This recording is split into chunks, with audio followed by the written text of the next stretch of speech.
नमस्कार मित्रांनो, सर्वांना श्री स्वामी समर्थ। आजच्या या व्हिडिओमध्ये तुमचं खूप खूप स्वागत आहे। आज आहे शुक्रवार, पौष मौनी अमावस्या। पिंपळाच्या झाडाला अर्पण करा ही एक वस्तू।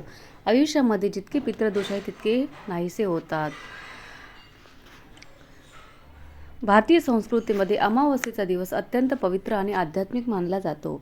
वर्षभरातील अमावस्येमध्ये पौष अमावस्या ही विशेष एक स्थान आहे। चंद्राचा अभाव असूनही हा दिवस नवीन सुरुवात आणि आत्मशुद्धीचे प्रतीक आहे। पौराणिक मान्यतेनुसार या दिवशी केलेली पूजा, उपवास, दान व्यक्तीच्या जीवनात सुख, शांती, समृद्धी घेऊन येतात। सनातन परंपरेत पौष अमावस्या आपल्या जीवनाला नवीन दिशा देण्यासाठी सर्वोत्तम वेळ मानला जातो। पौष अमावस्येला मोक्षदायिनी अमावस्या असेही म्हणतात। हा दिवस पितरांच्या आत्म्यासाठी, शांतीसाठी अत्यंत शुभ मानला गेलेला आहे। मान्यता अशी आहे की या दिवशी पवित्र नद्यांमध्ये आणि या तीर्थक्षेत्री स्नान केल्याने व्यक्ती आपल्या पापांपासून मुक्त होतो। पौष महिन्यामध्ये सूर्यपूजेचे विशेष महत्त्व मानले गेलेले आहे। भगवान सूर्याला अर्घ्य अर्पण करून त्यांचे आभार मानावेत आणि आशीर्वाद प्राप्त करावा। मौनी अमावस्याच्या प्रामुख्याने भगवान शिव आणि भगवान विष्णू आणि सूर्यदेवाला समर्पित आहे। वर्षभरातील अमावस्यामध्ये पौष अमावस्याला एक विशेष असं स्थान आहे। त्यामुळे या महिन्यातील येणारी अमावस्या देखील तिथी खूप शुभ मानली जाते।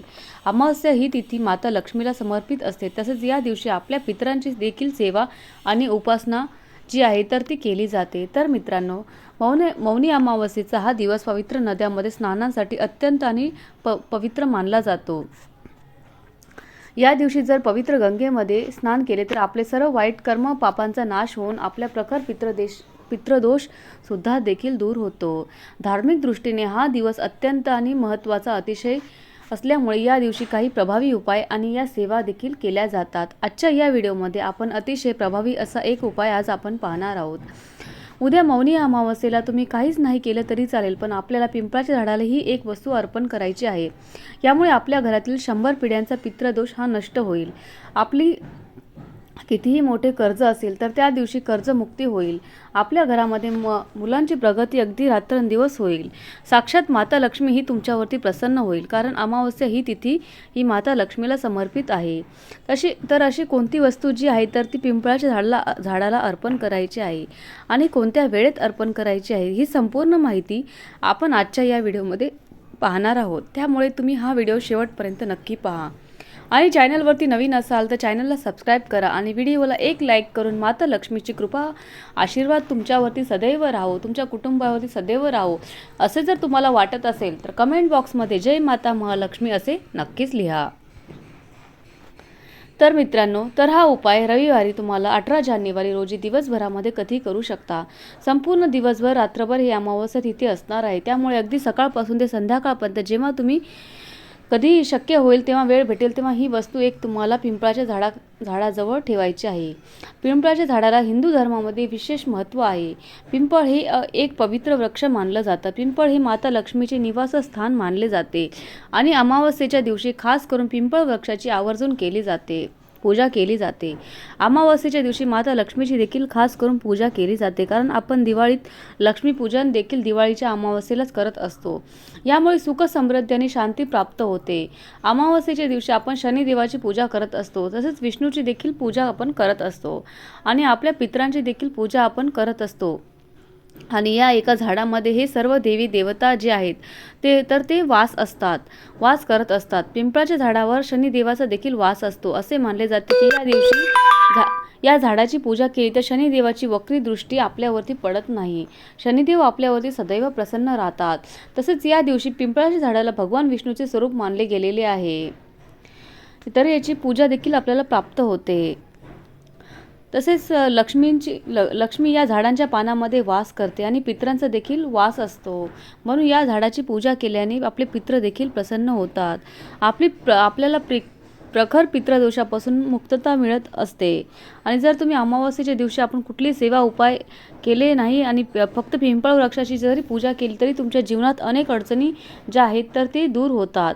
जर आपल्या घरामध्ये प्रखर पितृदोष असेल, अनेक समस्यांना आपल्याला सामोरे जावे लागत असेल, घरामध्ये नेहमी पैशांची चणचण जाणवत असेल, तर आपल्या घरामध्ये पैसा टिकत नसेल, आपल्या कष्टाला मेहनतीला यश मिळत नसेल, आपल्या मुलांबाळांची प्रगती होत नसेल, घरामध्ये सतत वाद विवाद भांडणे होत असतात, कारण मुलं हट्टीपणा करत असतात, त्यामुळे आपला उद्योग व्यवसाय चांगला चालत नसेल, तर किंवा घरामध्ये कोणतेही शुभकार्य निर्विघ्नपणे पार पाडत नसेल, आपल्या घरामध्ये पैसा येण्याचे मार्ग बंद झाले असतील आणि जर पैसे येत असतील तर आलेला पैसा हा घरामध्ये टिकत नसेल, तर कोणत्या ना कोणत्या कारणाने आपल्या घरातून जात असेल आणि म्हणजे ज्या ठिकाणी आपले 100 रुपये कमवतो त्या ठिकाणी जर आपले 500-1000 रुपये जात असतील आणि आपल्या घरामध्ये लक्ष्मी ही स्थिर राहत नाही.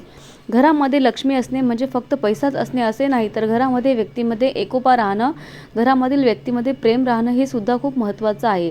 अशा घरामध्ये लक्ष्मी स्वरूपात राहत असते, म्हणजे आलेला पैसा आपल्या घरामध्ये टिकून राहत असतो आणि तो वाढत असतो. आणि या सर्व गोष्टी आपल्याला आपल्या घरामध्ये नसेल तर घरामध्ये सुखशांती समृद्धी ही देखील टिकत नसेल. आणि म्हणून जर तुम्ही अमावास्येला ही एक वस्तू जर पिंपळाच्या झाडाला अर्पण केली तर तुमच्या घरामध्ये अनेक अडचणी ज्या आहेत तर त्या नक्की दूर होतील. तुमच्या घराची, मुलाची, पतीची रात्रंदिवस प्रगती व्हायला सुरुवात होईल. आता हा उपाय करण्यासाठी तुम्हाला रविवारी सकाळी अमावास्येच्या दिवशी लवकर उठायचं आहे, स्वच्छ स्नान करून घ्यायचं आहे, आपल्या देवघरातील देवांची विधिवत पूजा करून घ्यायची आहे, धूप दीप अगरबत्ती लावून आपल्या घरातील वातावरण हे प्रसन्न करायचं आहे आणि यानंतर आपल्याला या उपायाला सुरुवात करायची आहे. उपाय करण्यासाठी तुम्हाला एक तांब्या भरून पाणी घ्यायचं आहे आणि जर तुमच्याकडे तांब्याचा कलर नसेल, स्टीलचा तांब्या घेतला तरी चालेल आणि त्या पाण्यामध्ये तुम्हाला गाईचं कच्चं दूध, थोडीशी हळद आणि जर तुमच्याकडे गंगाजल असेल तर थोडंसं गंगाजल टाकायचं आहे, नसेल तर काही हरकत नाही. यानंतर त्यामध्ये आपल्याला एक गुळाचा खडा देखील टाकायचा आहे. त्यानंतर आपल्याला पिंपळाच्या झाडाखाली एक दिवा प्रज्वलित करायचा आहे. त्यासाठी आपल्याला जर दिव्यामध्ये जर तुमच्याकडे तिळाचं तेल असेल तर आवर्जून तिळाचं तेल, मोहरीचं तेल घाला आणि या दोन्हीपैकी जर तुमच्याकडे कोणतंच तेल नसेल, तुम्ही जे तेल वापरता ते तेल घालू शकता आणि त्यामध्ये तुम्हाला चिमूटभर काळे तीळ टाकायचे आहे किंवा थोडीशी मोहरी टाकायची आहे. यानंतर तुम्हाला ते सप्तधान्य करायचं आहे. एका वाटीमध्ये सप्तधान्यामध्ये तुम्ही गहू, ज्वारी, बाजरी, मूग, तांदूळ, चणा डाळ, मसूर डाळ जे काही सप्तधान्य आहे तर ते तुम्हाला एका वाटीमध्ये घ्यायचं आहे. यानंतर हे सप्तधान्य जे आहेत तर ते आपल्याला आपल्या घरातील प्रत्येक व्यक्तीवरून तुम्हाला डोक्यावरून ते खालीपर्यंत पायापर्यंत 7 वेळा उतरून घ्यायचं आहे. खास करून आपल्या घरामध्ये एखादी आजारी व्यक्ती आहे, सतत त्या व्यक्तीला दवाखाना चालू आहे, त्यामुळे सतत ती व्यक्ती चिडचिड करत असेल, त्या व्यक्तीवरून तुम्हाला हे सप्तधान्य जे आहे ते उतरून घ्यायचं आहे. घरातील मुलांवरून सुद्धा उतरून घ्यायचं आहे. यानंतर सर्व वस्तू घेऊन तुम्हाला पिंपळाच्या झाडापाशी जायचं आहे आणि तिथे गेल्यानंतर सर्वप्रथम तिथे तुम्हाला दिवा प्रज्वलित करायचा आहे. यानंतर या झाडाला आपल्याला ते गूळ मिश्रित जल आहे तर ते आपल्याला अर्पण करायचं आहे. ते जल अर्पण केल्यानंतर सप्तधान्य जे आहे ते आपण आपल्याला घरातील सदस्यांनी उतरून घेतलेलं आहे तर ते सप्तधान्य पिंपळाच्या झाडाच्या मुळापाशी अर्पण करायचं आहे. यानंतर दोन्ही हात जोडून आपल्या पितरांचे नामस्मरण करायचं आहे. भगवान विष्णू आणि माता लक्ष्मीचा नामस्मरण करायचं आहे आणि आपल्याला पिंपळाच्या झाडाला 11 प्रदक्षिणा मारायच्या आहेत. प्रदक्षिणा करत असताना एक मंत्र म्हणायचा आहे. तो मंत्र असा आहे: ओम नमो भगवते वासुदेवाय नमः. ओम नमो भगवते वासुदेवाय नमः. आणि दोन्ही हात जोडून तुमच्या आयुष्यातील, तुमच्या घरामध्ये ज्या काही अडचणी आहेत तर त्या दूर होण्यास, तुमच्या कुटुंबातील भरभरून प्रगती होण्यासाठी तुम्हाला मनोभावे प्रार्थना करायची आहे. तसेच माता लक्ष्मीला आपल्या घरी येण्यासाठी आमंत्रण द्यायचं आहे, मनोभावे प्रार्थना करायची आहे.